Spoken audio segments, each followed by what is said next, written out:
ಹೊಲ್ದಾಗಿಂದ ಮನೆಗೆ ಬರ್ಬೇಕಾದ್ರೆ ನನ್ನ ಮಗಳನ್ನ ಈ ವಸ್ತಿಯೊಳಗೆ ಕರ್ಕೊಂಡು ಬಂದ್ವಿ. ಸೊ ಯಾಕಂದ್ರೆ ಸಾಯಂಕಾಲ ಆಗಿತ್ತಲ್ಲ, ಸೊ ಮಳೆ ಸ್ಟಾರ್ಟ್ ಆಗಿತ್ತು. ಆ ಮಳೆ ನಿಂದ್ರಬೇಕಂದ್ರೆ ಇನ್ನು ಮಳೆ ಬರ್ತೈತಿ, ಇನ್ನು ಗಾಡಿ ಹೊರಗೆ ದಾಟೋದು ಪಜ್ಜೊತ್ತಿತ್ತಲ್ಲ.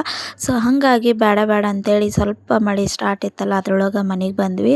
ಸೊ ಮನೆಗೆ ಬಂದಾದಮೇಲೆ ನಾನು ಅಡುಗೆ ಕೆಲಸ ಸ್ಟಾರ್ಟ್ ಮಾಡ್ಕೊಂಡೆ. ಸೊ ಕೋಲ್ಡ್ ಇತ್ತಲ್ಲ, ಹೊರಗಡೆ ಚಿಕನ್ ತೊಗೊಂಬಂದಿದ್ರು. ಸೊ ಹಾಗಾಗಿ ಸಿಂಪಲ್ಲಾಗಿ ಚಿಕನ್ ಕರಿಯನ್ನು ಮಾಡ್ಕೊಂಡಿದ್ದೆ. ನಾನು ನಮ್ಮ ಮನೆಯವ್ರು ಅಷ್ಟೇ ಇದ್ವಲ್ಲ. ಚಿಕನ್ ಕರಿ ಮಾಡ್ಕೊಂಡು ರೈಸ್ ಮಾಡ್ಕೊಂಡಿದ್ದೆ. ಸೊ ರೊಟ್ಟಿ ಮನೆಯೊಳಗಿದ್ದವು. ಸೊ ಹಂಗಾಗಿ ರೊಟ್ಟಿ ಚಪಾತಿ ಏನು ಮಾಡ್ಕೊಳಕ್ಕೆ ಹೋಗಲಿಲ್ಲ ನಾನು. ಸೊ ಮತ್ತು ಡಬ್ಬಿ ಅವನ್ನ ತೊಗೊಂಡು ಬಂದಿದ್ದೆ ಹೊಲದಾಗಿಂದ.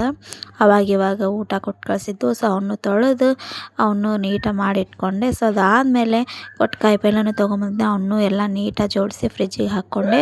ಸೊ ಈ ಗ್ಯಾಪ್ ಒಳಗೆ ನಮ್ಮ ಮನೆಯವ್ರು ನನ್ನ ಮಗಳಿಗೆ ಇವತ್ತು ಯಾಕೆ ಊಟ ಮಾಡಿಸಿದ್ರು. ಸೊ ಆಕೆ ಊಟ ಮಾಡಿ ಅದಾದಮೇಲೆ ಆಕೆನೂ ಮಲಗಿಸಿ ನಾನು ನಮ್ಮ ಮನೆಯವ್ರು ಊಟ ಅದು ಮಾಡ್ಕೊಂಡ್ವಿ. ಸೊ ಇದಾಗಿತ್ತು ಇವತ್ತಿನ ವ್ಲಾಗ್. ನನ್ನ ವ್ಲಾಗ್ ಇಷ್ಟ ಆದ್ರೆ ಪ್ಲೀಸ್ ಲೈಕ್ ಮಾಡಿ, ಐ ಡಿನ ಫಾಲೋ ಮಾಡಿರಿ. Thank you.